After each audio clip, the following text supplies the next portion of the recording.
Good evening, everyone, and welcome to the February 25th Troy Board of Education meeting. We have all trustees present and 3 of our 4 student reps, which we'll hear later on in the meeting. Could you please all stand and join us in the Pledge of Allegiance?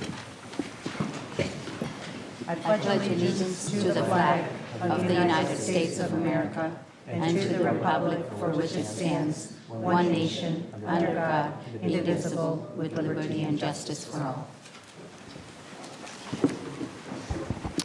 Thank you. Before we get into our agenda, we would like everybody to observe a moment of silence in honor of Mike DeSantis. Many of you know he was a longtime teacher at Athens, and he passed away quite suddenly. He's certainly very missed by our community, so let's observe a moment of silence in remembrance of him and his family.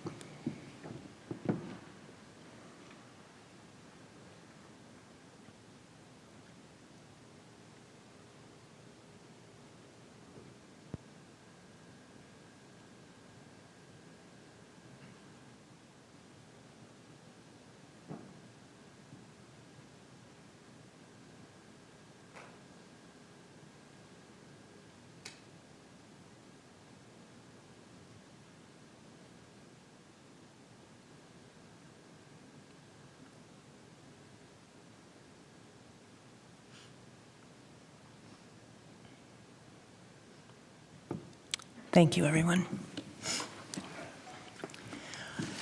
Okay, we will start our meeting tonight with recognition. Our first item of recognition is honoring our all-state athletes from fall of 2024. And Mr. Jansen, if you'd like to do the honors.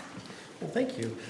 Dr. Mashesky, members of our board, I'm looking forward tonight to being able to recognize our student athletes that have crushed it on the field and on the competition courses in the fall semester and season as we are now wrapping up the winter season. But to our student athletes and families that are able to make it tonight, thank you for coming. We're going to be announcing your name, what sports you're in, and some of the coaches that are here supporting you that have supported you all season long. If you'll come up over here, we have our certificates to be passed out.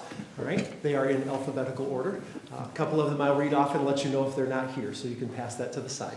And then Matt, can we have them come up to the front after they're done, and then we'll Absolutely. get a picture at the end? Please. They are right over here at the top. That's just for you. We're in sports. That's what we do. Coach. All right. Here we go. Our first one who's not able to be here tonight is Graham Bowman. Graham is a senior at Troy High School who received all-state second-team honors for the boys soccer team and was coached by Adam Spinks. Our next student athlete is Mark Delicat, who's also not here tonight. He's a senior at Athens, third-team All-State with the boys soccer team, and is coached by Kevin McConnell. Just real quick, making sure, is Mark here? Nope. Moving to our next one who is here tonight, and that is Dhruv Gupta. Dhruv is a senior at Troy High, first-team All-State with the boys tennis team, who is also supported with his coach, Brian Miska. If Dhruv would come up here. Congratulations, Dhruv.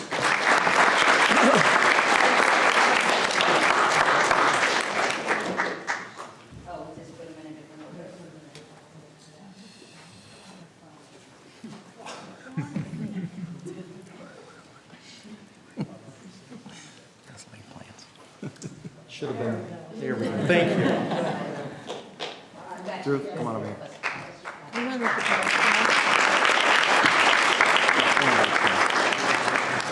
And by all means, Matt, if there are parents here and they'd like to come forward and take pictures, they're more than welcome. Mrs. Gupta, come on up.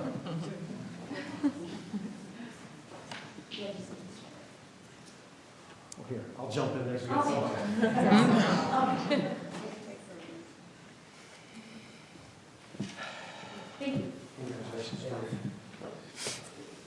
Our next recipient who is not here this evening, Drew, you can go and have a seat down. Thanks. Our next recipient who is not here tonight is Audrey Hamilton. Audrey is a junior at Troy High, ran girls cross country, and was coached by Mike Messina. Our next recipient of All-State Honors is Jesse Howe. Jesse is a sophomore at Troy High School, boys tennis, first team All-State, coached by Brian Miska. Congratulations, Jesse.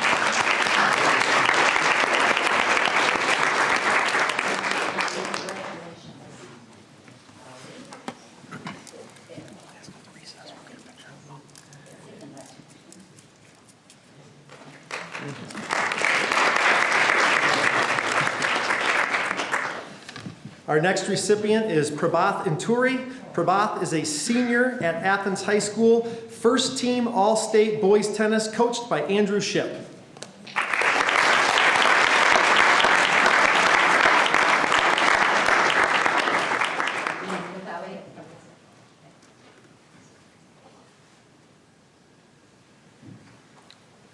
Congratulations, Prabhath. Our next recipient of All-State Honor recognition is Daniel Kaju, Junior, Athens High School, first team, boys soccer, coached by Kevin McConnell.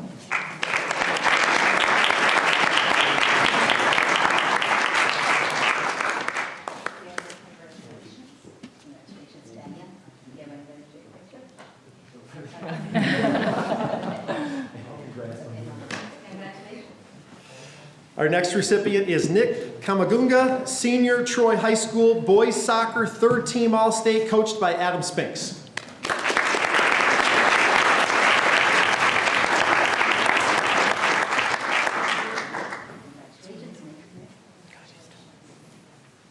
Okay, you want to stand? Yeah.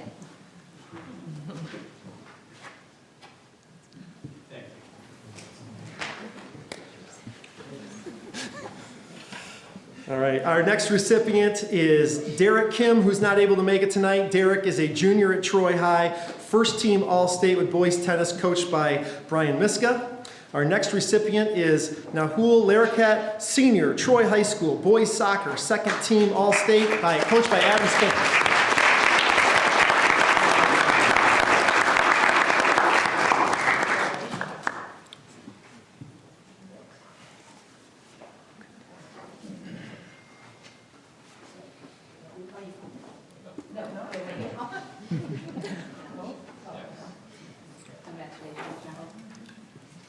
Quick picture. All right, here we go. That's a great handshake, by the way. I always like a good handshake. All right, here we go. Our next recipient is Maddie Miller. Maddie is a senior at Troy High School, ran cross country for Coach Mike Messina. Congratulations for All-State recognition, Maddie. And we'll get her on the flip side.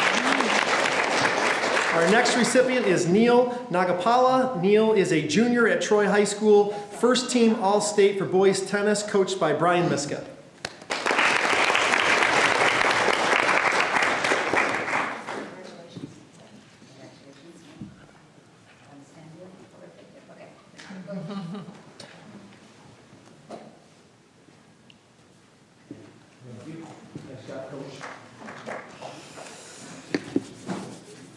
Our next recipient is Ishan Patel. Ishan is a sophomore at Athens, first team All-State for boys tennis, coached by Andrew Shipp.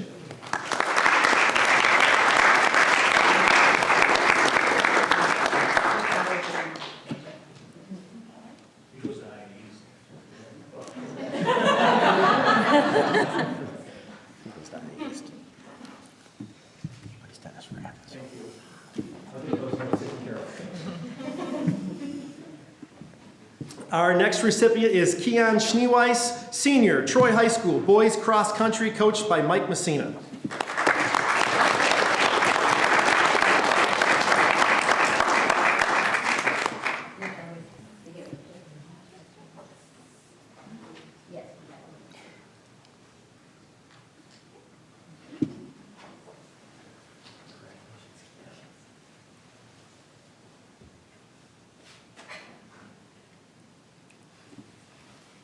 Congratulations. Our next recipient is Varun Shetty, junior, Troy High School, boys tennis, first team All-State, coached by Brian Miska.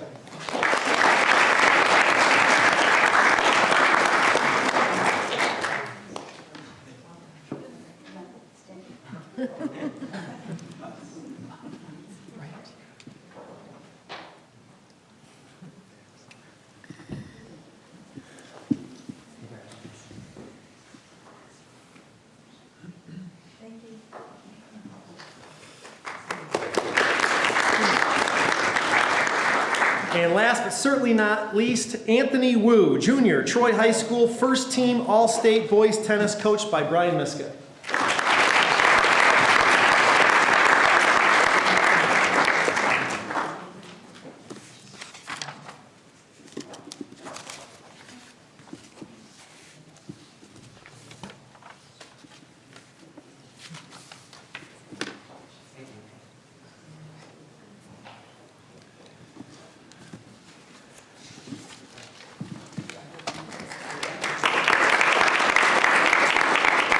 With the weather yesterday and today, I know we're all looking forward to spring sports, which starts on March 10th. It's right around the corner, and we are wrapping up all kinds of winter sports right now. We did have one really cool story that came in, and I know that we put some things out here on social media, but Nick Lusk, our powerlifting coach at Athens, had worked out something with one of our former student athletes, once a Red Hawk, always a Red Hawk, and Troy School District student athlete, where Coach Lusk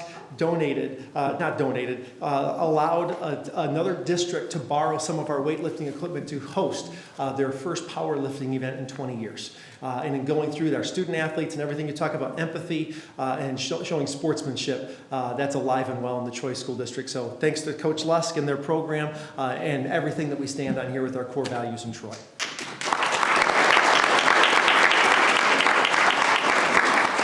Thank you, Mr. Jansen. Appreciate that. And when we're done with recognition, we'll break for about 5 minutes or so. If we could have all of our athletes join together right up here, and we'll get a group picture of all of them. Okay. Next, under recognition, we have 2 items for our mission moment. Our audience may remember in January, we had some weather-related issues, and we didn't require our students to be at our January meeting. So we pushed our mission moment from January here to February. So tonight we have 2 mission moments. So it's my pleasure to introduce our first mission moment. We'd like to recognize an IA East sophomore for excellence displayed in her middle years program, otherwise known as MYP Personal Project, the capstone experience of the IB Middle Years program. It is my pleasure to welcome IA East Principal, Mr. Patrick Griffin, to introduce Thyra Farunda and her work with the Youth Peace and Language Association. Mr. Griffin.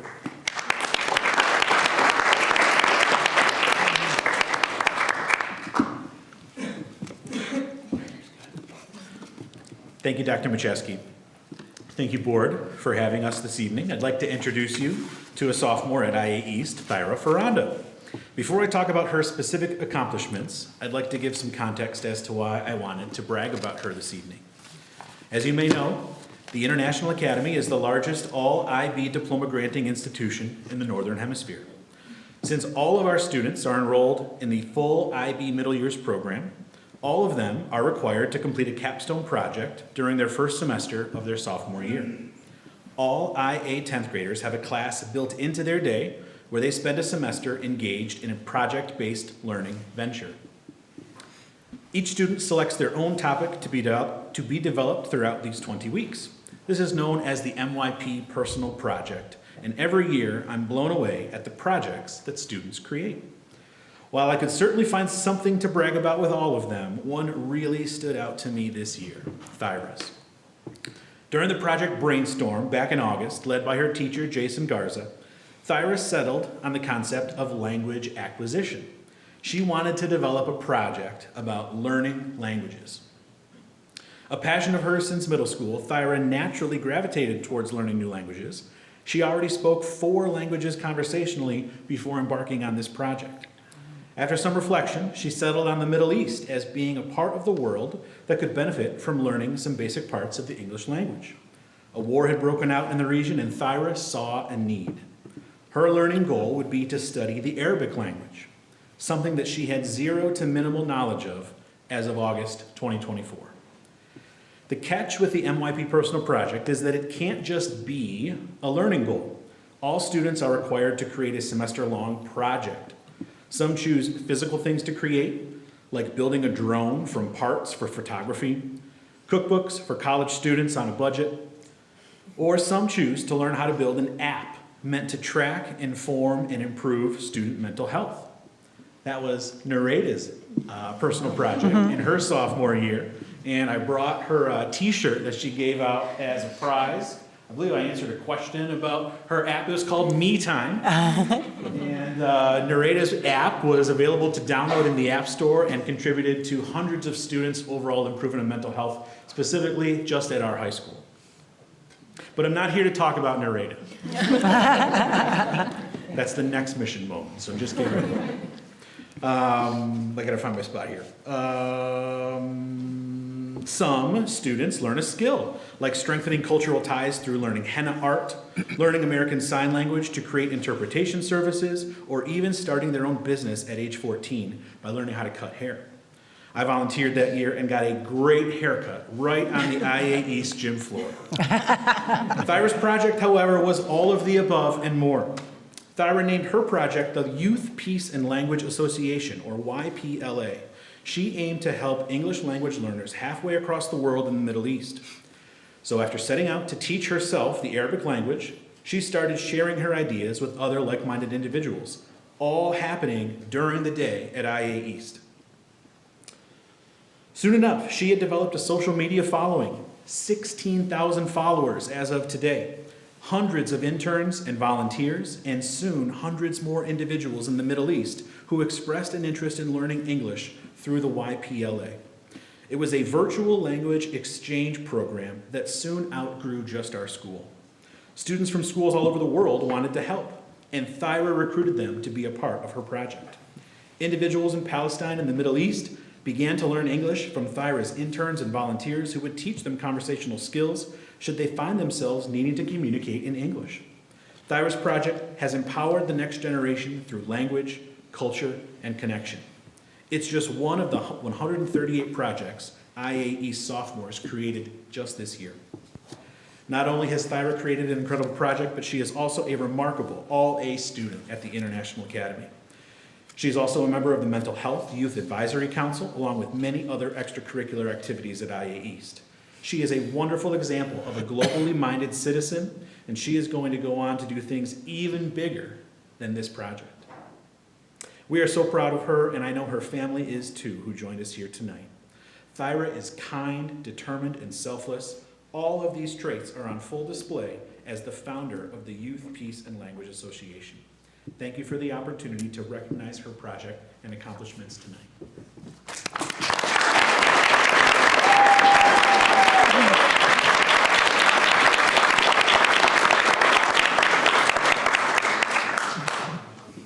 Could we take a picture over here? Is that okay? Yeah, unless there's... Would she Yeah, like to that's, say something? yes, Thyra, would you like to say, make some I told her remarks? she didn't have to speak tonight, so. We'll put her on the spot. Okay. Thank you guys so much for having me here. I've been passionate about learning languages since middle school. It all started when I started learning the Polish language, and then I went on to study Spanish. At first it was like just an assignment to me, but I actually started learning it outside of school, listening to Spanish songs like La Bachata and dancing to them in my own bedroom, always keeping my 600-day Duolingo streak, downloading language apps, and I just got interested in like immersing myself in a whole different lifestyle and getting to know a culture, despite them being so different or being across the world from us. But now I decided to settle in the Middle East because I am very passionate about what's going on in Palestine, and I just want the liberation of that nation. So this time I decided that I wanted to teach the Palestinians English, and I wanted to learn Arabic myself so that those in Palestine can learn how to ask for emergency relief, communicate with other people, and use it on their daily lives. So yeah, that's why I founded the YPLA Association. I'm definitely gonna take this on future years in high school, and thank you guys so much for having me here. Great. Thank you.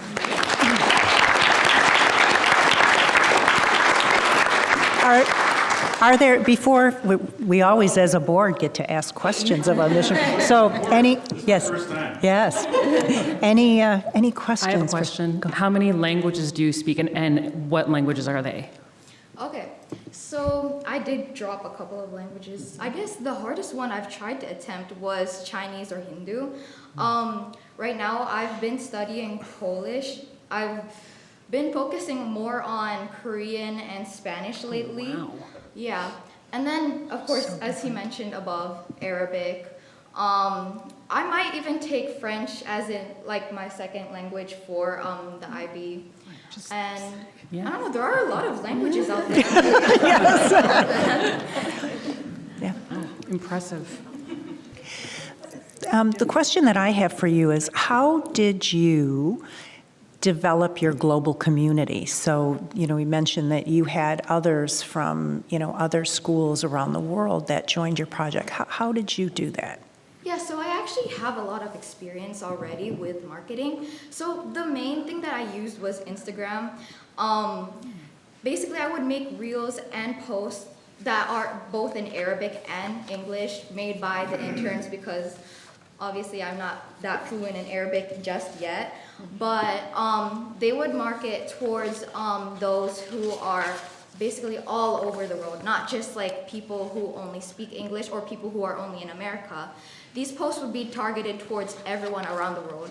And I would provide opportunities which are tailor-made for anyone, such as like blog writing, teaching Palestinians English, coordinating the program, stuff like that. So did you actually coordinate, someone on one side of the world with somebody, for example, in the Middle East to have a live conversation to practice their Yeah, English? I did. Well, okay, I had good. to use like a lot of Google Sheets. It was yeah. So you were quite a connector then. Fantastic. Fantastic. Anything else? I guess we have a certificate for you if you want to come here.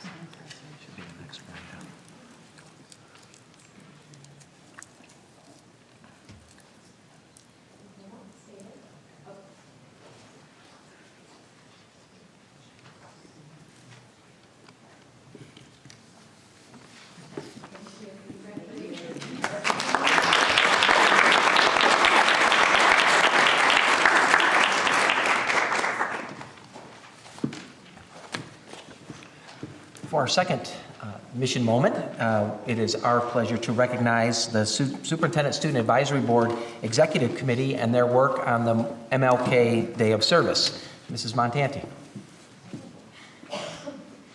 Thank you, Dr. Macheski, and thank you, Board of Education. Tonight, we're thrilled to celebrate an extraordinary group of student leaders who make up our Superintendent Student Advisory Board Executive Committee.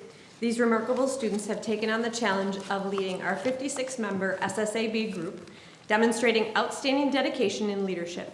From planning and setting agendas to running meetings and orchestrating impactful activities and events, they have truly set the bar high. This is the third year that we have had an executive board lead the group, and these 6 students have done an incredible job. Most recently, they successfully organized and executed our incredible citywide MLK Celebration Day of Service in an event that brought together hundreds of families in a meaningful way. The feedback we received was overwhelmingly positive, and it's all thanks to their vision and commitment and hard work. If you couldn't attend, we invite you to check out some of the unforgettable moments captured on our Facebook page or in previous newsletters. While many don't realize just how much time and effort and meticulous planning goes into making such an event of this scale a reality, it's a huge undertaking. These 6 leaders tackled the challenge with enthusiasm, teamwork, determination, delivering an event that will be remembered for years to come. Even Dr. Macheski commented that this might have been the best MLK event the district has ever hosted. So kudos to my wonderful team back there. Next up for SSAB is our middle school leadership conference in the spring. They launched that last year, and we're excited to bring it back again this year. So look forward to that. We've already begun some of the initial planning for this, another fantastic event. At this time, we'd like to invite our exceptional executive board members to come forward to be recognized for their dedication and hard work. Nareda Albiz, she was already mentioned before. Elise Lesredo, Maaz Ali, Vihan Gehalt, Angelina Mati, and Ria Poa.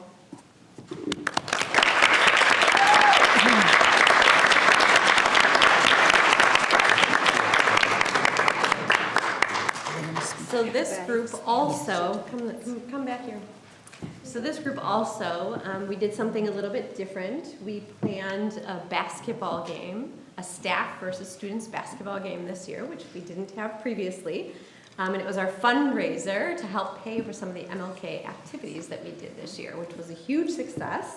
We had packed the house and had a wonderful event. They also reached out to several businesses in our community to create baskets that we raffled off at the event as well. So any of you, would you like to talk about the wonderful things that you have done this year, please?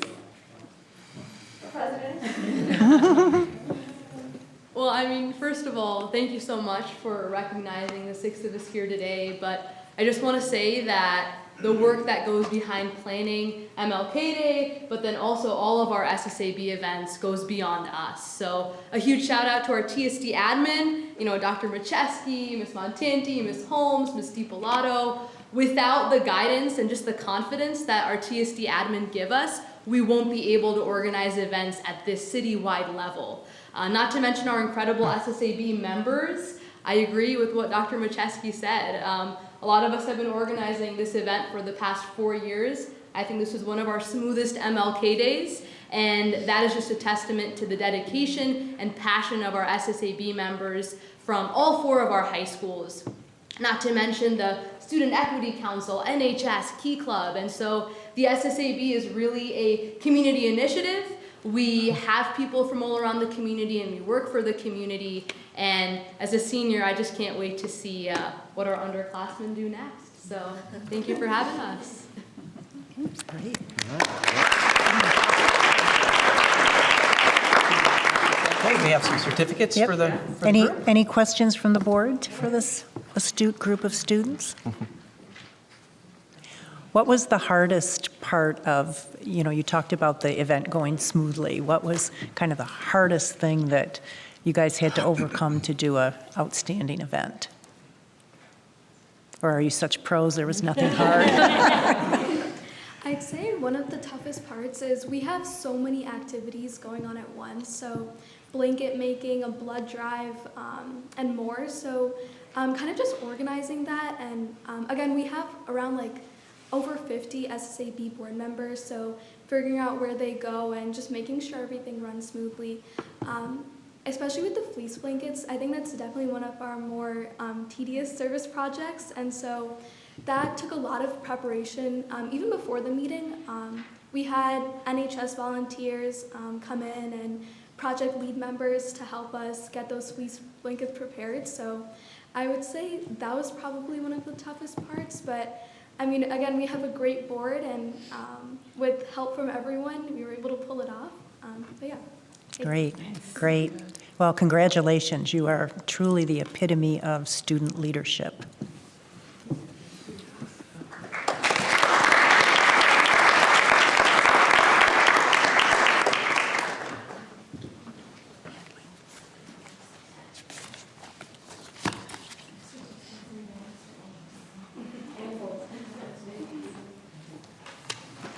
They're all the same. Sure.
Thank you, Ms. Montanti, and thank you to our SSAB Executive Board for all your efforts this year. Lastly is our Student Spotlight. This evening, we have an opportunity to recognize the creative achievements of students in the TSD Creative Guild. Tonight, we recognize someone who is no stranger to us. She is known and appreciated by so many in both her school and the Troy School District. We're all excited to welcome from the IA East, the one and only Nareda Albiz. Here to tell us more is Mr. Butcher. Good evening, Board of Education. Tonight, you are about to witness the talents and passions of one student, the likes of which we have never seen before. Behold, a senior student from the International Academy East. She's exceptional. She's extraordinary. She's a force of personality. She is Nareda Albiz.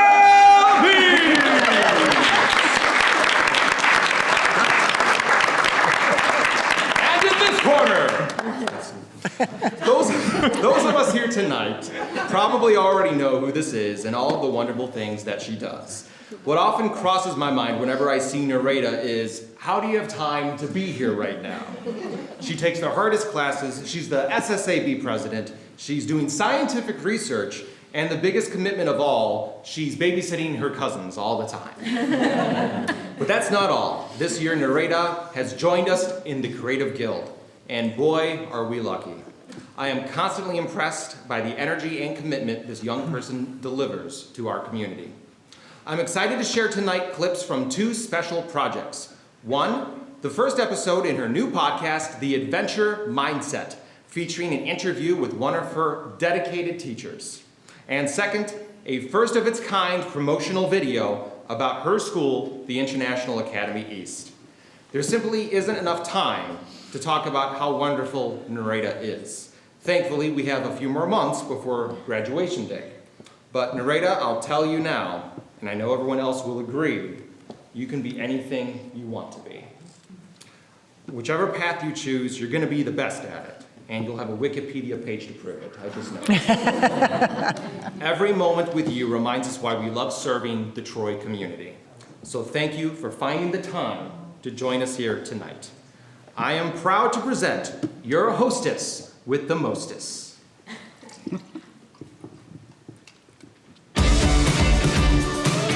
Hello and welcome to the Adventure Mindset Podcast. I am your host, Nareda Albiz, and today I am excited to bring you a discussion that highlights a unique approach to physical education called Adventure Challenge, and how it fosters both leadership and personal growth in students. Honestly, when I tell students that they are not going to have fitness testing, their faces light up.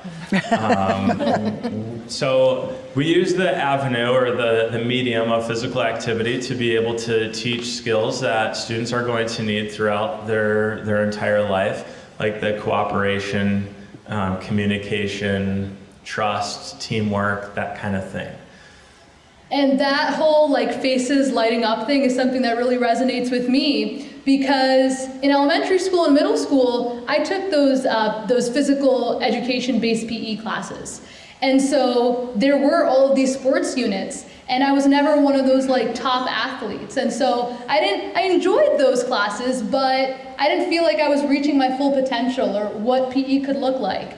And so when you first told that to me as a freshman, I remember that moment where I was like, what? This isn't gonna be one of those classes? And so that inclusivity of Adventure Challenge is something that I found to be really beautiful, and I still think that's what really attracts students and draws students into this course. Is it's inclusive for everyone, and it's all about this experiential learning. You learn all of these life skills through activities. The International Academy East, more commonly known as IA East, is a public high school that fully incorporates the International Baccalaureate, or IB, curriculum. The IB program blends rigorous coursework with extracurricular requirements to develop well-rounded students who will become the problem solvers and leaders of tomorrow. To help manage this workload, teachers hold after-school office hours multiple times a week, and many long weekends are designated as no homework weekends so that students can recharge and relax. A special part about IA East is our social house system, with 6 houses that bring together students from different grades, just like the Harry Potter houses. But don't worry, parents, there is no sorcery happening here, only a whole lot of magic. Whether you are arts or STEM oriented, IA East will provide you with the academic and extracurricular opportunities needed to help you thrive. And how do I know all this? Because I am an IAE student from the class of 2025.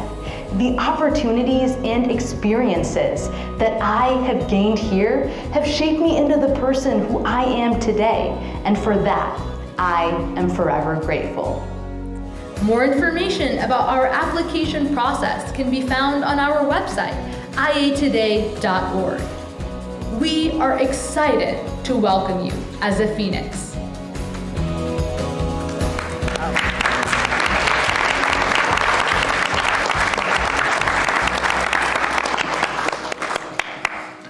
Really appreciate us getting the opportunity to continue doing Student Spotlight and share that with our Board of Education. Before we take our photo and before you ask any comments or questions yourselves, I'm going to give Nareda an opportunity to share a few words. Thanks. Okay. Well, after that introduction, I don't really know what to say, Mr. Butcher. You should talk like this. But, you know, first of all, I just want to thank you for your kind words, Mr. Butcher. This year was my first year coming back to videography after middle school. I kind of let it go for a few years in the middle, and there were a few nerves coming into this year, a few skills I had to brush up on, but Mr. Butcher has been a mentor that I couldn't even dream of, honestly. He's been there to give me the resources, the teachings that I need. He's been a mentor for me, not just in video work, but also with public speaking, career advice. I mean, Mr. Butcher really does it all. Perhaps what I appreciate the most is whenever I come into the studio, Mr. Butcher is like, okay, Nareda, what do we want to get done today? And I'm always like, I want to finish the project today. Like the building closes at 11. Like let's go to the end. And sometimes we work until I think 9 p.m. is the record. But all of that is because Mr. Butcher is like, your goals are my goals, and we are going to make that happen. So can we just give a round of applause for Mr. Butcher?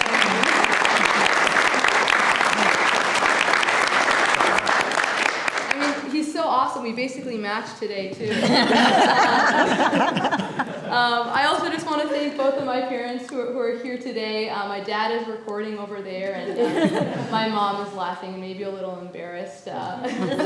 But they're truly the biggest cheerleaders that I could ever ask for. And it means the world to me that whenever I make a video, when I come home, they're like my first views on YouTube. So that means a lot to me. And then I also just want to thank the district for allowing the Creative Guild to even exist. You know, it's such a brilliant opportunity for our student producers to bring their creative visions to life. And that really goes a long way. So thank you to you all, and thank you, Mr. Butcher. Yeah.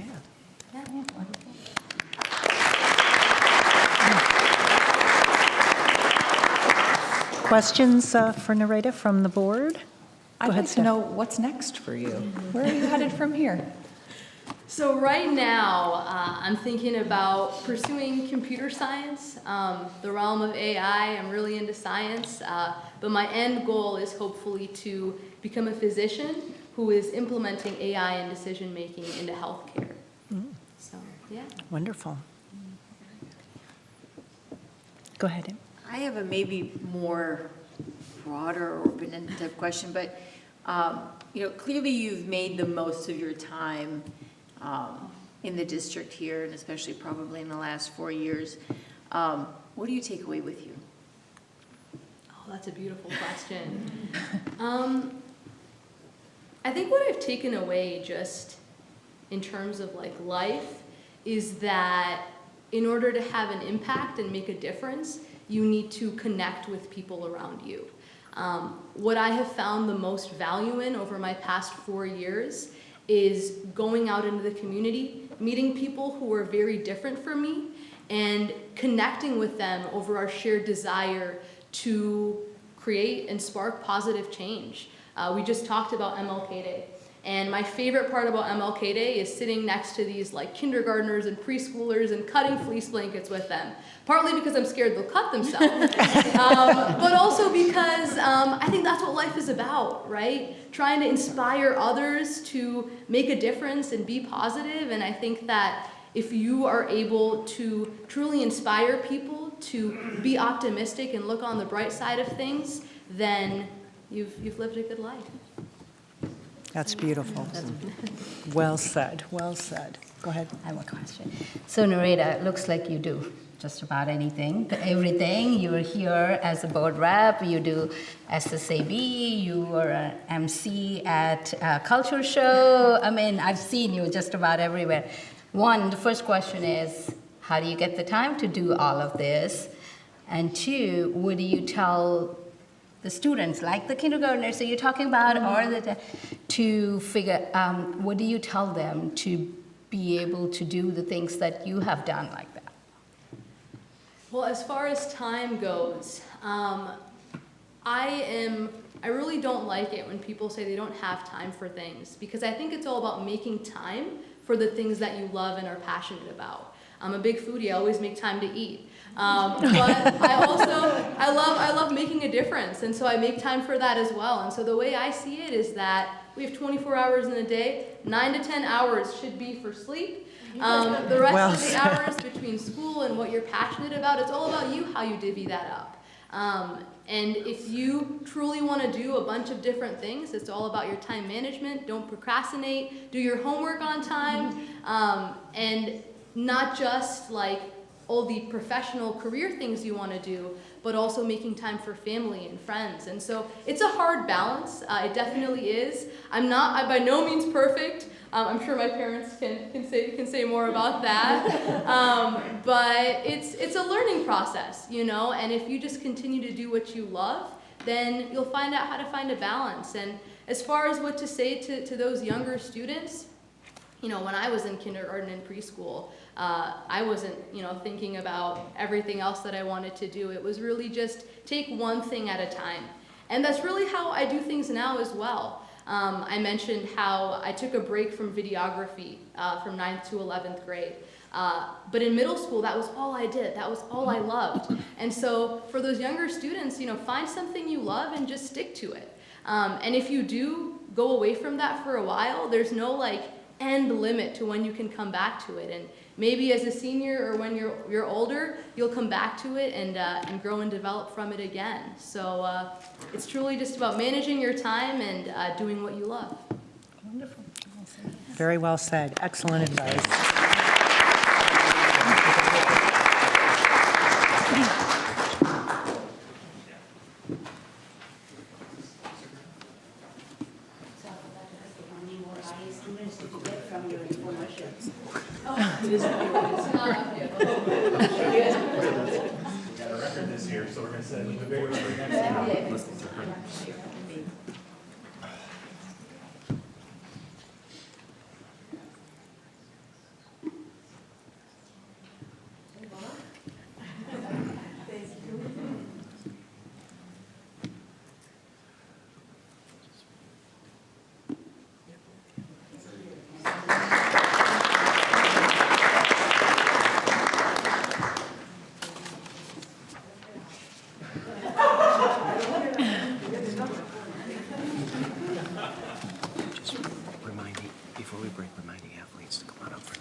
So that ends our recognition for tonight.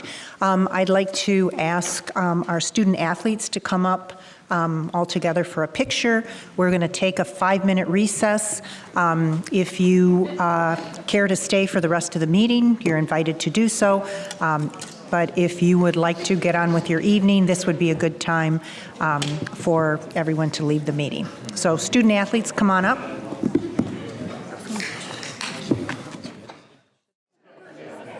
right, well, thank you, everyone. We are going to go ahead and reconvene our meeting.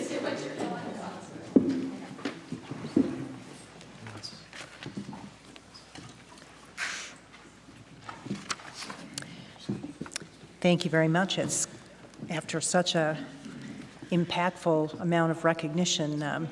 Hate to call everybody back, but we have business to conduct.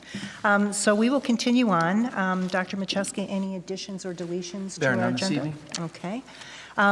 Tonight, we do not have public communication on agenda items. We do have some public communication on non-agenda items. We don't have a very long meeting tonight, so we will have our speakers speak a little bit later on in the meeting. So with that, we are going to get into approval of the items on the general consent agenda. Tonight, our consent agenda consists of minutes of the January 14th, 2025 Board of Education workshop, minutes of the January 21st, 2025 organizational and regular Board of Education meeting, our December of 2024 treasurer's report, schools closed to open enrollment motion, a schools of choice 105 and 105C motion, and approval of our secondary course description book. May I have a resolution, please? Mr. Hopp? Be it therefore resolved that the Troy Board of Education takes action to approve items A, B, C, D, E, and F on the consent agenda. Support. We have a resolution by Mr. Hopp, supported by Ms. N.A. Any discussion on any of these items? Okay, hearing none, all in favor of approval of the consent agenda, please say yes. Yes. Yes. Opposed, say no. Okay, thank you. Motion carries. Any personnel tonight, Dr. Macheski? There is none. How about curriculum? None as well. Okay, then we'll move on to business, and we'll ask Mr. Trudell to come up. Thank you, and good evening, Board. Tonight on our agenda for your consideration are 5 separate items, so I'll go through these really quickly. Item number 1 is the consideration for the athletics phase 2 project. This will entail work kind of mirroring what was done last summer at both high schools, but we will be reversing kind of the workload as we went over in our workshop. So as we discussed at the workshop, an RFP was issued for all of these bids, all low bidders. Good responses received, good coverage on all of the different categories. So it is recommended to approve this as an expenditure of the 2023 Capital Projects Fund. Okay, thank you, Mr. Trudell. We're being asked to consider a resolution for approval for expenditures for Phase 2 of our athletic facilities renovation. May I have a motion, please? Ms. N.A.? Be therefore resolved that the bid for the high school athletic renovations be awarded as follows, and that this amount be approved as an expenditure of the 2023 Capital Projects Fund.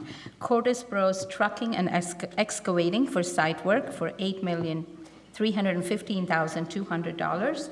E&L Construction Group for general trades for $1,414,000. Great Lakes Hotel Supplies for food service equipment for the amount of $80,766. CSM Mechanical for mechanical work in the amount of $348,185. Innovated Energy Controls for electrical work in the amount of $803,307. Shaw Integrated and Turf for synthetic turf Solutions, Inc. for synthetic turf in the amount of $978,545, with a contingency of 8%, which comes to $955,200, for a total of $12,895,203. Support. Okay, we have a resolution by Ms. N.A., supported by Ms. Alish. Any questions, discussion on this? Go ahead, Ms. Alish. I know that we talked about this at the workshop, but just confirm first because it's it's quite a large number. This is within that planned budget that we had going in. Yeah, there were some modifications and like any project. So the total budget between this summer's work coming up and then last summer was around $27 million. So between both projects, we were about $180,000 under the budget. So coming in just where we would like. Okay, thank you. Great. Anything else? Okay, hearing none, all those in favor of the resolution, please say yes. Yes. Yes, opposed, say no. Okay, thank you, motion carries. Next one. So next item on the agenda for your consideration relates to moving services. So this would be for moving services this summer for the 6 elementary schools that are going to be getting new furniture. So as part of the new furniture process, which is still being finalized right now, this will provide the moving services that are necessary to move the old furniture out and then bring the new furniture in with the installers. So there was a few bids received, and the low bid through Premier Relocations LLC, that we have worked with them before, so they're a trusted vendor. So therefore, I would recommend approval to you tonight. Great. So we're being asked to consider a resolution to approve expenditures for moving services. May I have a resolution, please? Dr. Melton? Be it therefore resolved that the bid for professional moving services be awarded to Premier Relocations LLC in the amount of $246,180, and that this amount be approved as an expenditure of the Capital Projects Fund. Support. Okay, we have a resolution by Dr. Melton, supported by Mr. Hopp. Is there any discussion or questions on this? Okay. Hearing none, all those in favor of the resolution, please say yes. Yes. Yes. Opposed, say no. Okay, thank you. Motion carries. So the next item for consideration relates to network and wireless upgrades throughout the district. So our technology department was working with Barton Mello to look at some infrastructural upgrades relating to our network switches on the back end, as well as all the access points throughout the district, just to continue to improve our wireless connectivity and the stability of the network. So people-driven network, or people-driven technology rather, was the low bidder. They did meet all of the required specifications. We have worked with them before as well. So again, another trusted vendor that Cisco Network typically does recommend as well. So for your consideration as part of the 2023 Capital Projects Fund. Great, thank you. We're being asked to consider a resolution for expenditures for our network and wireless project. May I have a resolution, please? Mr. Hopp? Be it therefore resolved that the purchase and implementation of a network and wireless solution from Cisco Networks be awarded to People Driven Technology in the amount of $2,154,355.01, and that this amount be approved as an expenditure of the 2023 Capital Projects Fund. Support. We have a resolution by Mr. Hopp, supported by Ms. N.A. Any questions, discussion on this? Go ahead, Ms. N.A. Yeah, Dr. Fulbert, is any of this part of the, does any of this come under the E-rate program at all? Yeah, so the start of this work won't take place until after April 1st, and that's because of a new window for the E-rate funding, which would start. So we would fully utilize that allocation. Estimates right now, we're hearing around $500,000 would be contributed towards this project. That would reduce this cost by $500,000 once we get the Yeah, E-rate? we just haven't been formally awarded it yet because we're not into a new window yet. Okay. So, and that begins April 1st. Okay. Wonderful, thank you. And I know we discussed this in the workshop, but just for the benefit of the community, how old is this equipment? How new? How old? Oh, how old? That we're replacing? So this equipment right now, we do have some switches on the back end that tie everything together between 10 and 15 years old.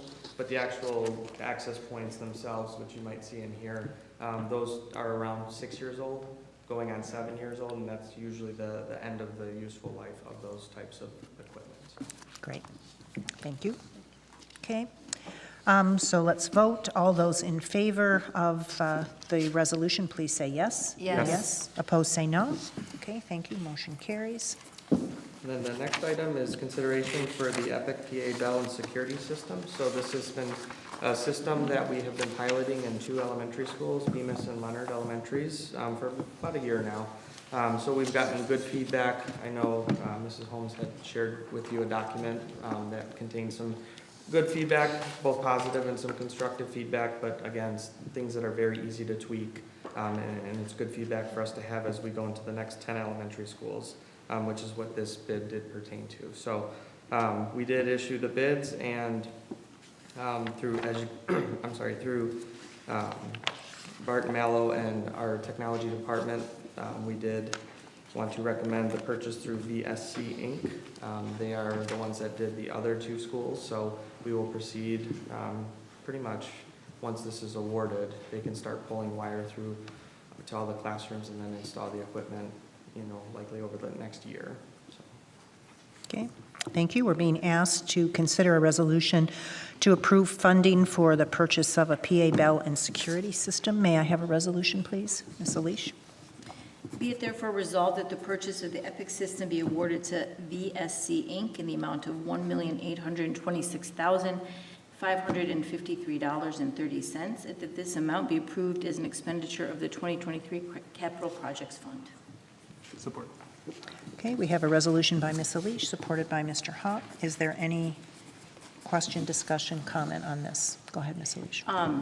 I want to thank you for getting us some feedback. I know when we had the workshop, because this was piloted at 2 of our elementary schools, will now be installed in the remaining 10, and we had asked for some feedback, how, what the usage looked like. So I do appreciate, providing that. And the feedback, I think, was, snippets from at least about 10 to 15 staff and teachers and other staff in the elementary schools of using the system. So I appreciate that. Okay. Go ahead. Yeah, my question is regarding, can we use any of the security dollars that we get, since this is considered paging system, to do with the safety and security grants? I wonder if we could use any of our safety grants for this.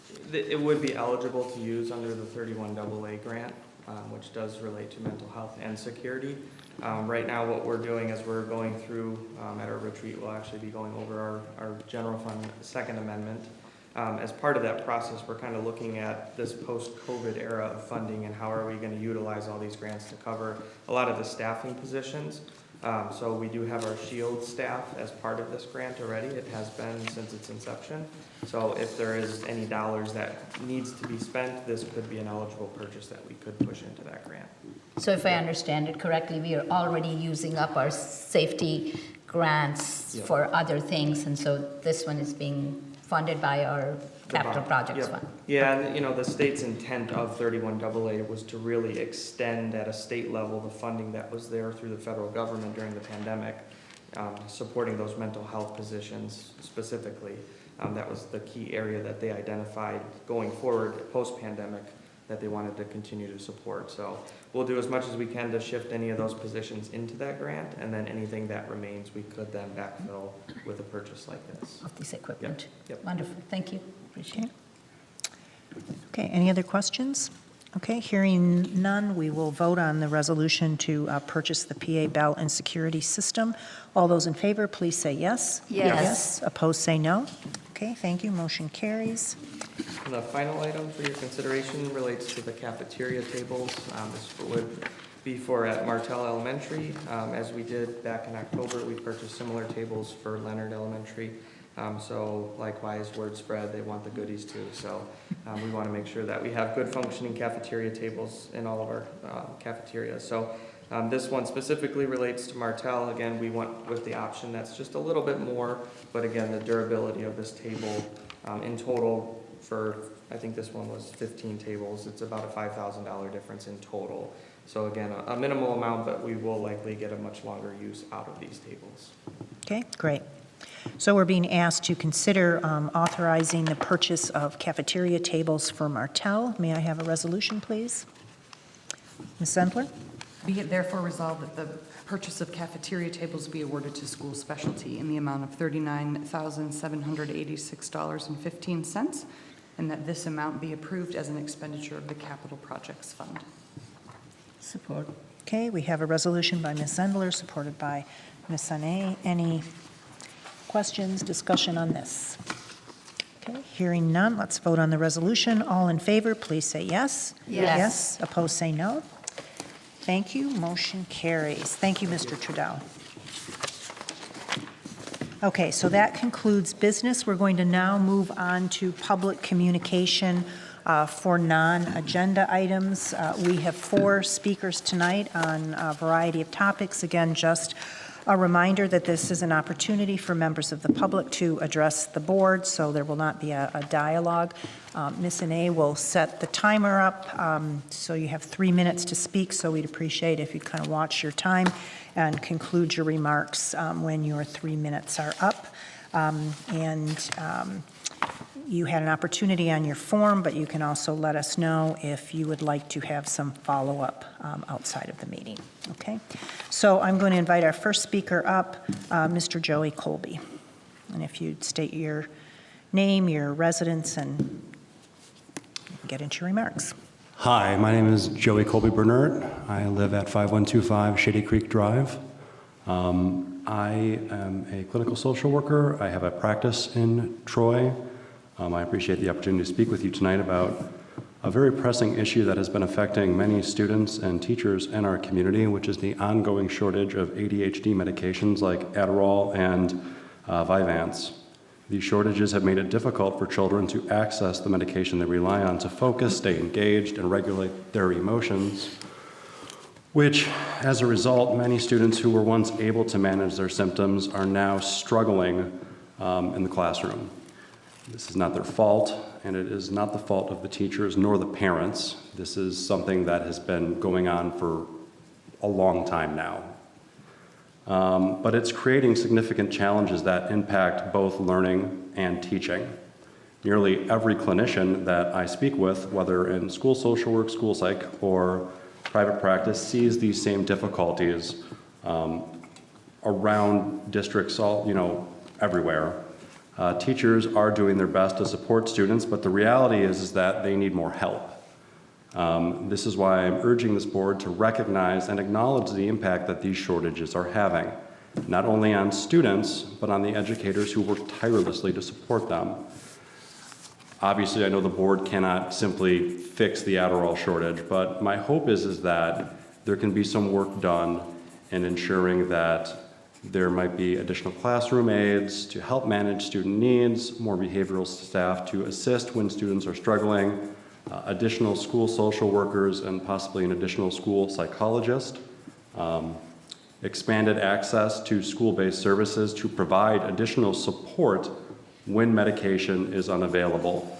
I think a thing to acknowledge here is that medication, a student might be able to get medication for a month, but the pharmacy will not have it next month, or they'll have a lower amount, so they'll have to change the medication that they're taking. So if they're taking Vyvanse or they're taking Concerta, they'll be given just regular amphetamine salts. This, again, is not effective, and it does lead to students having issues in learning, as well as having the ability, it affects teachers as well. And again, I want to reiterate that it's not the students' fault, nor the parents, nor the teachers. I know that there is work being done, and I appreciate the opportunity to speak, and I thank the board as well as the administration for their commitment and time to our educators, students, and parents. Thank you. Thank you. Okay, our next speaker is Ms. Victoria Zapsky. Sorry.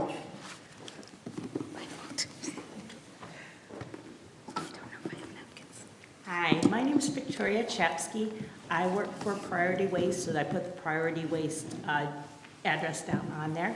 I want to first thank you for opening your bid as far as for your waste disposal needs, but I'm here to talk to you about the educational component of it.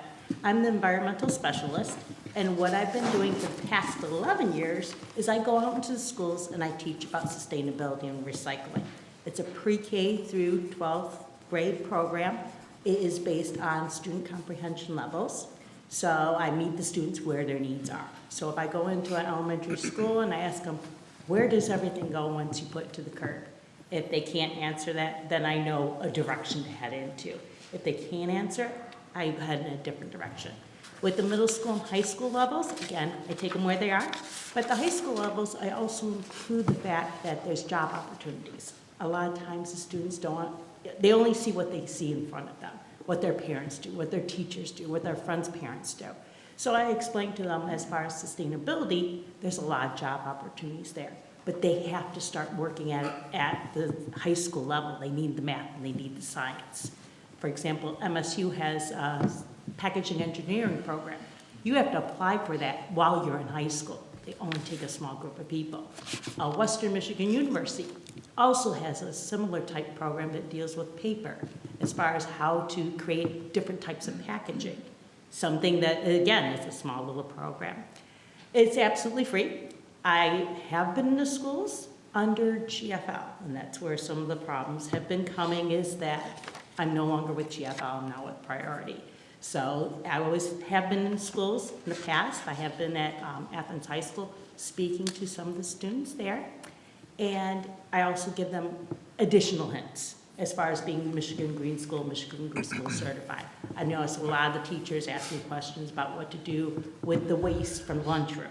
They ask me what other activities they can do, because some of them have been doing it for quite some time, and they're looking for new ideas. And that, from being in all the different schools, I can get different ideas from different areas. I want to, again, reiterate, thank you for your consideration, and I hope you also consider Priority. Thank you so much. Thank you. Okay, our next speaker is Mr. Ali Apedian.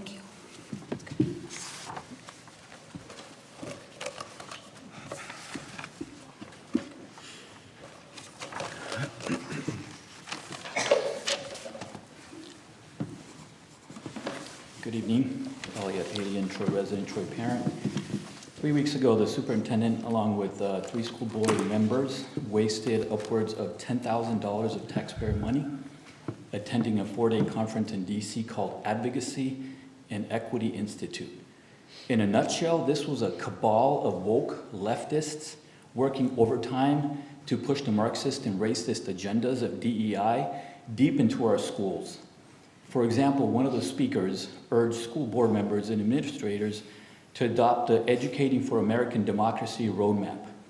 One of the main goals of this organization, which is spelled out right on its website, is to get administrators and school board members to, quote, make diversity, equity, and inclusion integral to K-12 civic and history education, end quote. This is an organization funded by wasteful spending from the Department of Education and promoted by organizations or people paid by the now infamous and corrupt USAID. Not only is our district wasting money on DEI propaganda conferences in DC, but they're also wasting more than $10,000 a month to pay the salary of Troy's, who works very diligently to push racist and Marxist DEI propaganda in all our classrooms. She's probably the only employee in the district making a 6-figure salary with a degree in social justice. What a disgrace and what a joke. The only real experience she had before being hired in Mr. Troy Apedian, your is comments need to working be, for an Mr. organization Apedian. that Excuse me, pushes Mr. very Apedian. racist and dangerous propaganda like critical race theory and defunding the police. Mr. Apedian, we'd appreciate your comments not be directed about employees. Mr. Apedian, your comments cannot be directed towards employees. You can't name employees by name in public comment. Mr. Apedian, please. Your comments cannot be directed at employees of the Troy School District. No. Your comments cannot be directed at Specific members of the Troy School employees. District. Doesn't matter. It says it right on the form. No, it does matter. No, you cannot. Please reset my time. No, no. This is stated directly from the website. MCHR has provided robust programming on many human rights issues, including critical race theory, Christian nationalism, and alternatives to policing. This is what they consider a white male nationalist. It's a white male that goes to church every Sunday and voted for Trump. And this is the organization that was a program director. Mr. Apedian, you cannot name staffs by name on public comment. Can you shut his mic off? Okay, your time is up. The board members, administrators, and teachers who keep Your time is up. No, it's not. Yes, it is. No. Please leave the mic. Please leave the mic. Please leave the mic. Please leave the mic. Please leave the mic.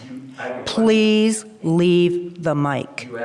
parents to request if they want feedback. Please And leave the mic. I'm asking for a response from the board members regarding this issue. You ask members if they can request it, and that's what I'm asking, a response to my... Please leave the mic. We can have a conversation outside, but you know that you should not be calling out names of staff members during public. No. If they are promoting... No. Thank you, Mr. Appian. No, I'm sorry, not. Please. Thank you. Good Please leave the night.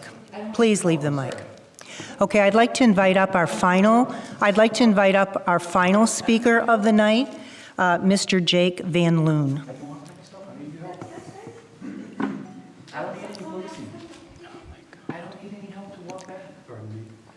Thank you. Hi, Mr. Van Loon. Thank you so much for welcoming me to this board meeting. I have two things that I wanted to speak about. I'm a member of a mutual aid group. We operate out of Pontiac, and a lot of our residents have been affected by recent federal actions that are resulting in people feeling threatened for ICE action.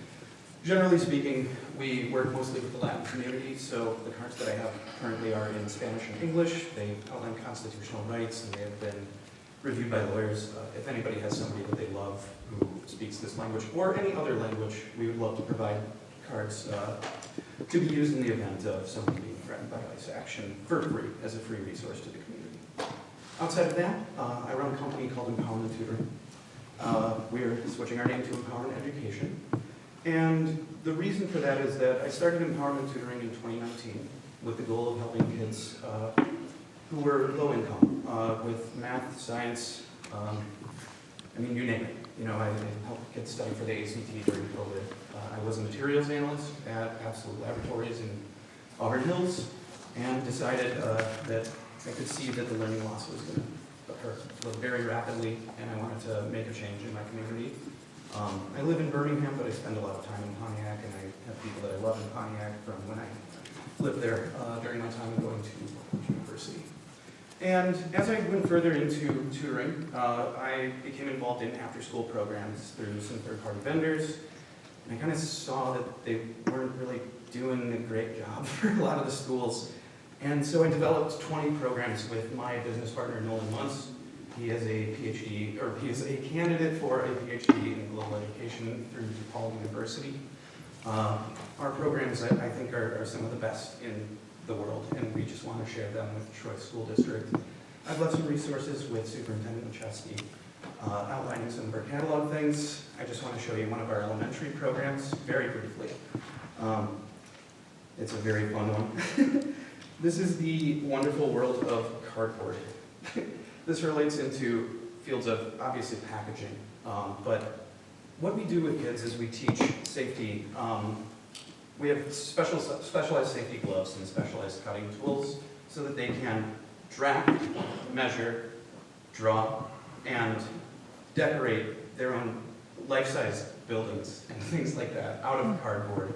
And they work on teams that we call firms to produce these different projects. Like one of the projects that we do with them is that there's a cardboard fashion show where they create costumes of different things that they would like out of cardboard, and they provide all of the materials for them.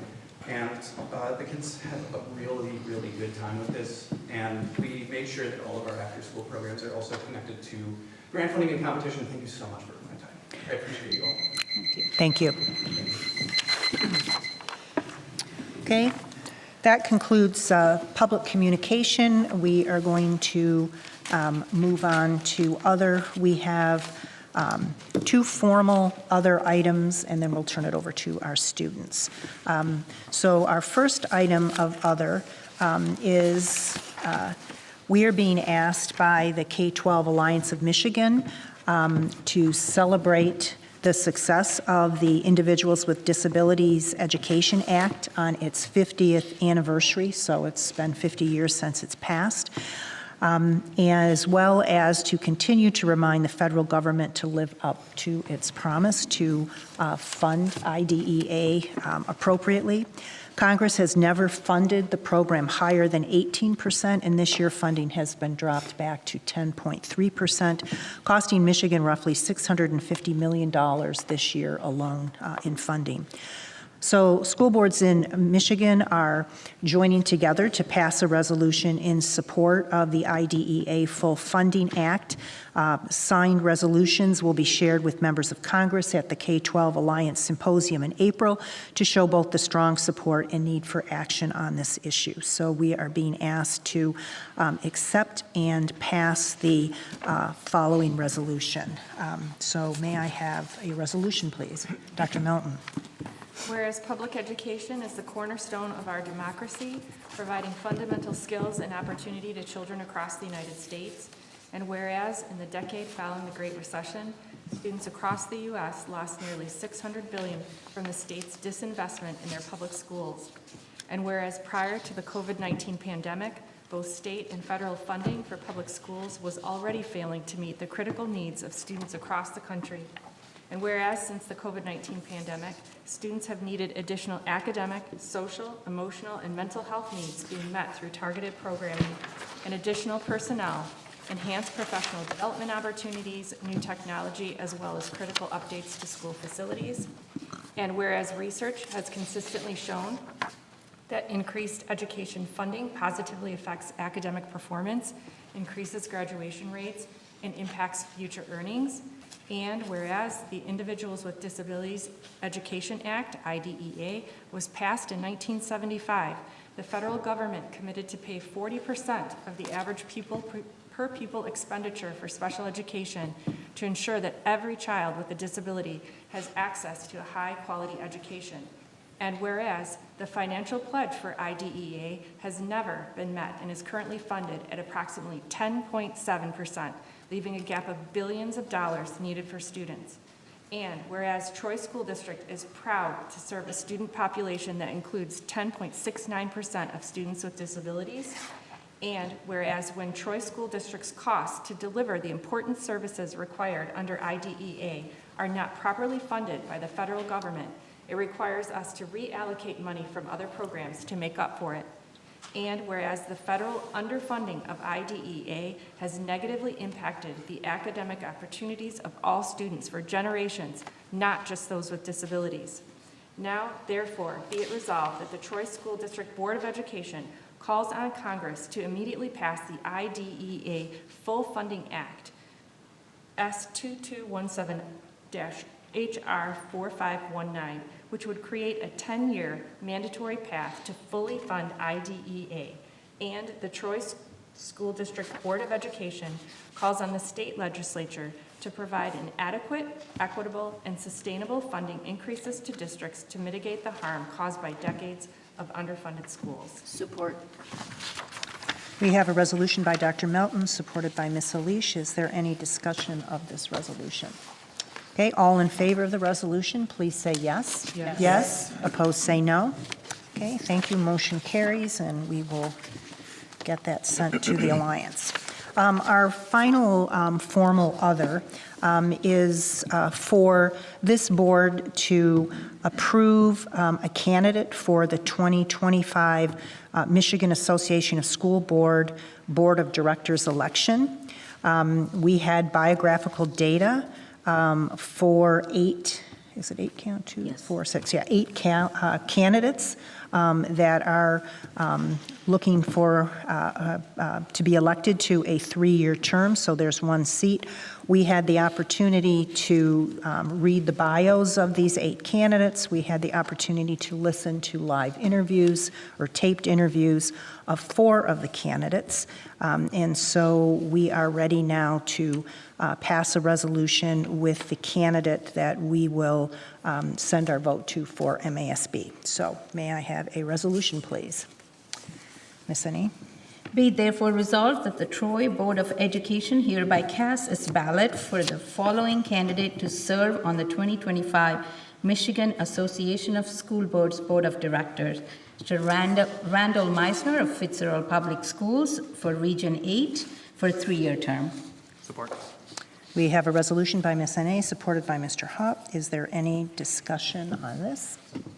Okay, all those in favor of Randall Meisner as our Region 8 candidate for MASB Board, please say yes. Yes. Yes. Opposed, say no. Okay, thank you. Resolution passes. Okay, now we are ready to hear from our students. Unfortunately, Christian Vitanovich from Troy College and Career was not able to be with us tonight. Nareda, I'm going to tee it over to you first to tell us what's going on at IA East. All right. Good evening, everyone. I hope you are all having a terrific Tuesday. With major events and club activities, it has been a busy month at IA East. But last week was our midwinter break, and students and staff enjoyed having the entire week off to relax. We also deeply appreciated the extra time to recharge and stay warm on February 6th and 13th. And I would like to extend our thanks to Mother Nature and Miss Kendra Montanti. At the beginning of the month, our Southeast and East Asian Student Association had their 3rd annual Lunar New Year celebration. Students celebrated Lunar New Year with traditional foods, decorations, games, and shows. This year's event even included a ramen eating contest, and things really boiled down to the last noodle. On February 7th, we had the pleasure of welcoming prospective 8th grade students from outside the county to shadow our freshmen and experience life at the IA.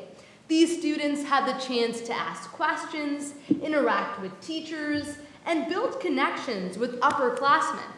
The highlight of the day, however, was the grand reveal of our new merch, featuring IAE stationery, bouncy balls, and other must-have items. In-house happenings the week of February 10th was our Spirit Week, and Valentine's Day was the day of our Winter Olympics. This year's Spirit Week featured Barbecue Dad versus Soccer Mom Day, and Tea Party versus Slumber Party Day. At the end of the week, House Curamus won Winter Olympics and took home the Phoenix Cup for the first time. On the other hand, House Simus won Penny Wars and selected the One Troy Food Pantry as the recipient of our school-wide donations. This was also our first Winter Olympics with snow outside, and students loved participating in the snowman building and snowball fight events. Let's just say that these competitions were snow joke. Boys powder puff volleyball practices have begun as well. The big game between the juniors and seniors is scheduled to take place on March 20th. And my sources say that the seniors are predicted to win by a large margin. Lastly, Spanish Honor Society is in full swing with various student-led events. So far, there has been a Sew Your Own Plushie event, bingo event, and an event where students watched Coco in Spanish while decorating cookies. Because, as we all know, sugar is the key ingredient for strong language comprehension. And that is all I have with current news from IA East. Thank you. Great. Thank you. You might have a career as a stand-up comic, too, there, Narita. Any questions for Narita? All right, then we will move on to Adam from Troy High. All right, good evening, members of the board and of the community. I'd like to thank you guys for this opportunity to update the community of Troy happenings in the recent months. So backtracking to January, the end of the first semester at Troy High School meant saying goodbye to retiring teachers and staff, including Ms. Shelley Hackla from the business department and Mrs. Melissa Kurth from our administration. Since their departure, Mrs. Robles has stepped in as the interim assistant principal for the semester, while Mr. Cooper, Mrs. Wahlberg, and Mrs. Costers teach in the business department in place of Ms. Hackla. On a different note, we have, in light of the loss of Mr. DeSantis from Athens, I would like to express on behalf of Troy High School our unwavering support for the Red Hawk community as well as for the rest of Troy. No matter how deep the rivalry runs, the Troy Colts will always be there to support the Red Hawks in times of grief and of hardship. Moving into February, from February 2nd to February 10th, Troy Colts participated in a series of fundraising events in order to generate a total donation of $78,500 to the Love for the Lichikakis Foundation, established to honor and support the Lichikaki family. The Lichikaki family is extremely involved in the district, and after undergoing a hardship in early January, we were ecstatic to help out a family in the Troy High community. $78,500, our total amount, is a record donation amount, and we were glad to see so many fun events go towards such a great cause. Some highlights included Troy High's Got Talent, Powerpuff, Ticket to Skip It, and Coin Stall, which ran at Troy High, Bullen Park Middle School, and Smith Middle School, all simultaneously. On the note of Activist Week, our donation recipient from last year, On My Own, will be visiting Troy High School tomorrow to our leadership classes in order to reconnect with impacted individuals and bond with community members. Looking toward the future, we have our middle school leadership conference on March 8th from 9:30 to 2 o'clock. Troy High School Leadership and Student Government will host 7th and 8th graders from Troy High Middle Schools, which include Bullen, Baker, and Smith. And this will include a day of leadership training, learning about the high school experience, and exploring Troy High School. If you have students in 7th and 8th grade, I highly recommend attendance. Visit @TroyHighStugo on Instagram for more information or ask middle school administrators. Senior Citizen Prom is May 1st. We will be hosting a prom-like dance for senior citizens in the community. Dinner, music, and dancing will be provided. Please reach out to Troy High Student Government or myself if interested in attending. And as always, go Colts. Great. Thank you, Adam. Any questions for Adam? Okay. Congratulations on your successful fundraising. And it's always wonderful when you're supporting someone from your own community. Yes, it was very, very nice. Okay, and finally, Diana. Good evening, members of the board, staff, students, and families. Thank you for this opportunity to share some recent updates from Athens High School. Since the district board meeting was canceled in January, I would like to provide an update on the events that took place in December. In December, we held our annual students versus staff basketball game where the staff won, but both teams had great moments. Additionally, the girls' Red Hawks basketball team gave back to the community by adopting 3 local families for the holiday season, providing them with gifts and holiday cheer. Athens Student Council supported the Troy Police Department's Operation Slate, organizing our annual gift card drive, which helped over 40 families. Furthermore, Student Council hosted a blood drive, collecting 33 units of blood for the Red Cross. Moving into January, Athens continued to see exciting achievements and events. On Tuesday, January 28th, Athens National Honor Society inducted over 100 new members, recognizing their dedication to academic excellence and service.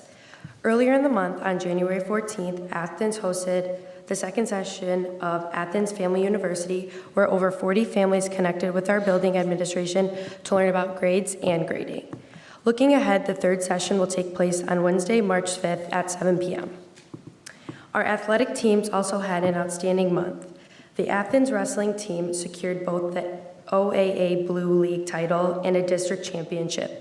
Additionally, Stephen Lazat was named district and regional runner-up and will compete in the MHSAA state tournament on February 28th and March 1st. The Athens bowling team also had a great season,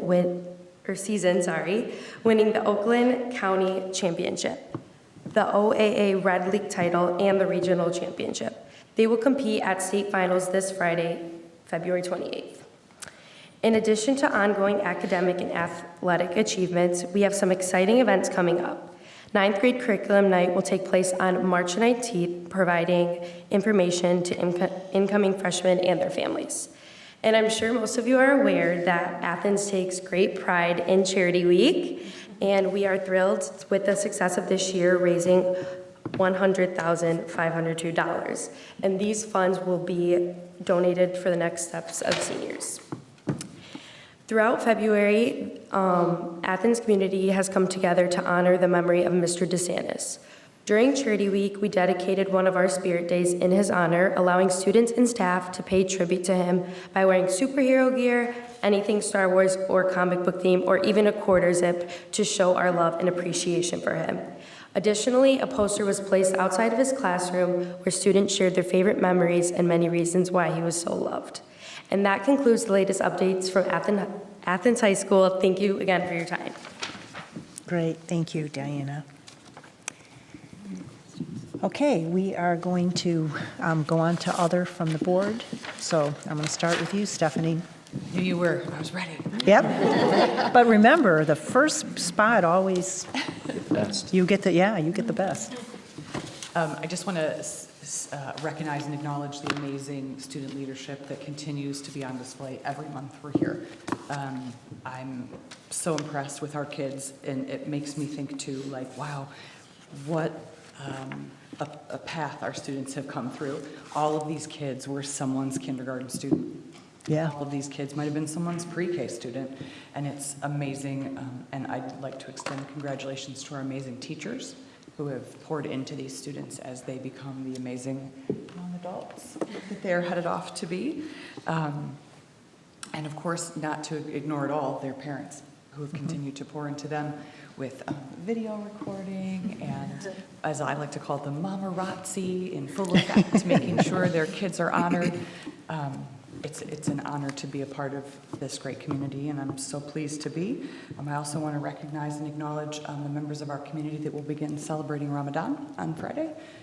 So we hope that you have a blessed Ramadan and that it's a good time for you. So thank you. Great, thank you. Ms. Potts, anything? I forgot we were going this way this year. I'm not totally prepared, but just going to keep it short and sweet. I had the opportunity to go to DC to ask our legislators to fully fund IDEA, so it was not a wasted trip. It was very important to our district, and I stand by that. Moving into the new year, I'm once again very grateful to be part of this board. I'm very excited to be up here. Again, congratulations to our student athletes, all of our teachers. I'm thinking this, we're now, at the end of February. I think we're all in the swing of 2025, and I'm looking forward to seeing what the rest of the school year brings. Great, thank you. Dr. Melton. I wanted to just recognize that it is Career and Technical Education Month. You might have seen that in the district newsletter. Thank you. I have, this part is near and dear to my heart. I have two children that have benefited from the career and technical education pathways at the high school level, which there's many to pick from, but also at the Oakland Schools technical campuses as well. I was super excited. My oldest just was hired by FANUC as a robotics technician. And that started here at Athens High School in a mechatronics class. So these pathways help kids figure out not just what they want to do, but what they don't want to do. So for example, like business class was a bust, accounting, not so much. But providing kids those opportunities is so important. And I also wanted to recognize the work of current and previous board members who laid the groundwork for that by going into classrooms and getting feedback from students about what was important to them and finding out that they really needed that opportunity to have some experiences to help make those decisions. And I also want to thank administration for putting the time and money into this, because I think where we put our money and where we put our time tells a lot about what's important to us. And the district created a supervisor of career readiness and technical education, and they hired Mike Monaco for that, who couldn't be a better fit. So we have a person that's really guiding this process from all the way from elementary school through high school. So I just wanted to recognize that and express my appreciation for the district's past work in that area. Oh, and one more thing that I'm super excited about is the Career Accelerated program. Yes. Leads into that too.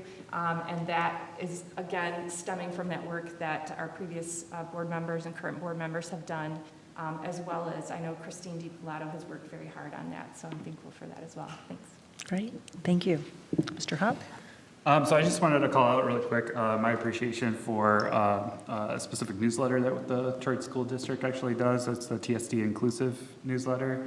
I really enjoy it as a parent, and I just wanted to kind of give props to it. I really think it's a really thoughtful resource that really highlights a lot of the initiatives the school district is doing and the celebrations within our community. And I appreciate that it also gives us an opportunity to really deep dive into those celebrations a little bit more and learn a little bit as a group. Last month, there was information on Martin Luther King Jr. They had a Holocaust Remembrance Day, which included a survivor story, which was really moving.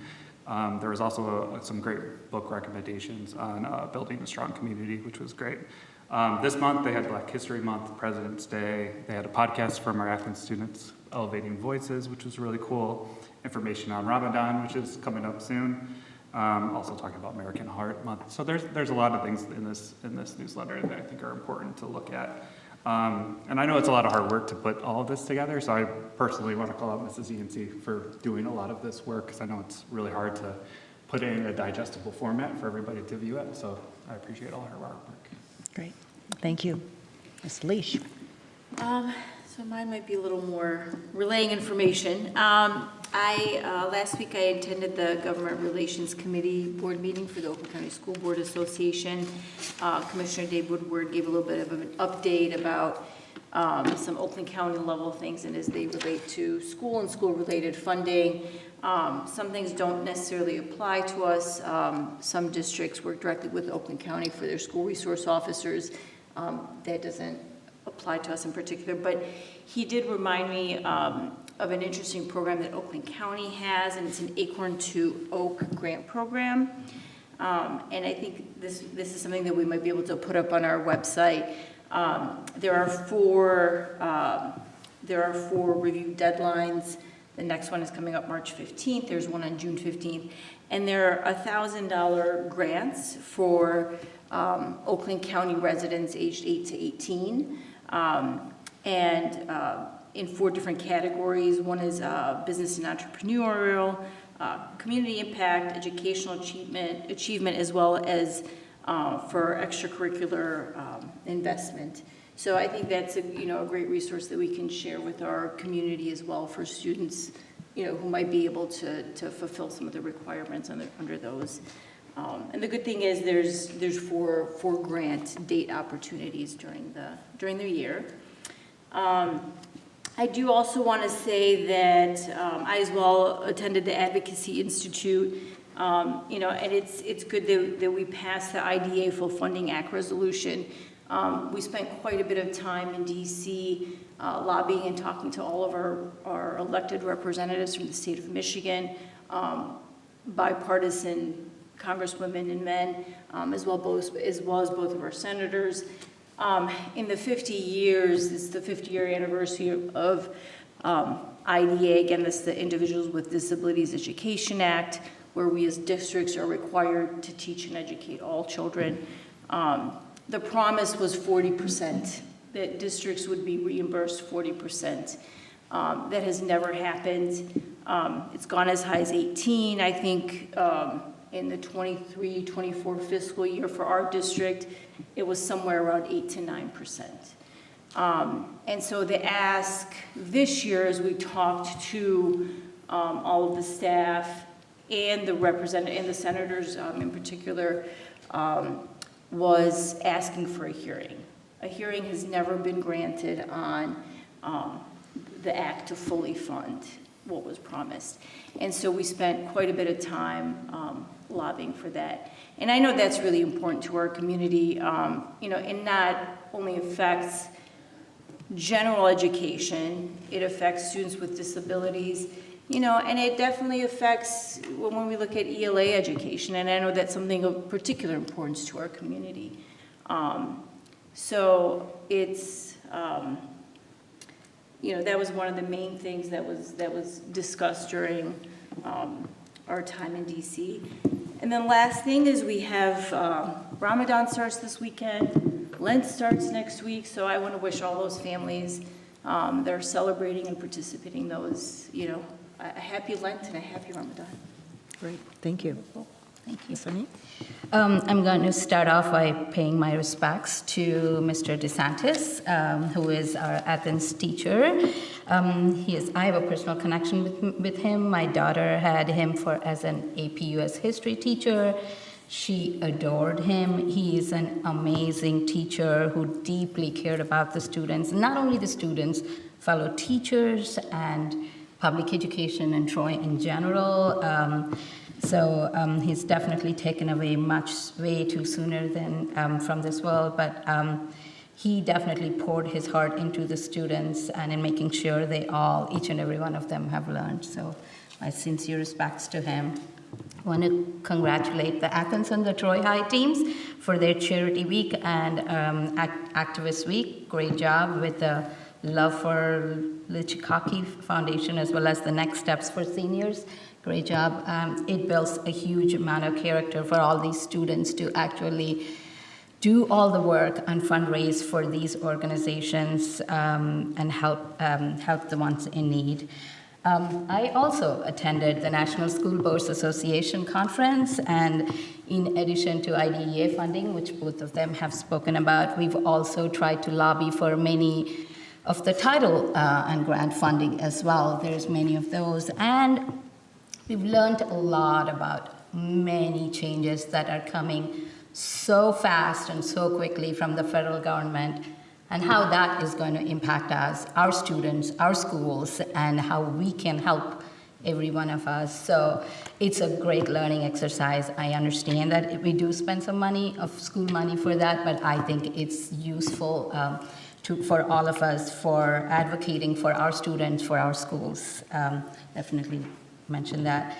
Next thing, Black History Month. I want to pay my tributes to generations of Black Americans who struggled with adversity to achieve full citizenship, and all the civil rights that we enjoy today are on their shoulders, and I want to appreciate that. I did attend the College and Career Fair yesterday, and the first time I'm attending after COVID. It was amazingly well attended. There was standing room only anywhere. One thing that surprised me is this time we had equal number of colleges as well as careers, as well as a lot of work programs. I would say maybe equal numbers, which brings me to February is the CTE, Career Technical Education Month. And so it definitely was a very successful, it was standing room only everywhere. And I think I want to appreciate Mike Monaco and who else was the one responsible for that? It was mainly Mike, yeah. Mike? Mm-hmm. Okay, wonderful, nicely done. Two things that I want to bring to attention to the audience. One is, as part of our consent agenda, we did pass a school of choice thing where we did for 1 year extend school of choice to about 70 plus students this year. About 70. 70 students. And this is a 1 year thing, but definitely our audience or our community should be involved in the decision making for the future of this choice program, our school of choice program, and how our community should proceed for the future, because the number of students are reducing and we need to figure out how to deal with that.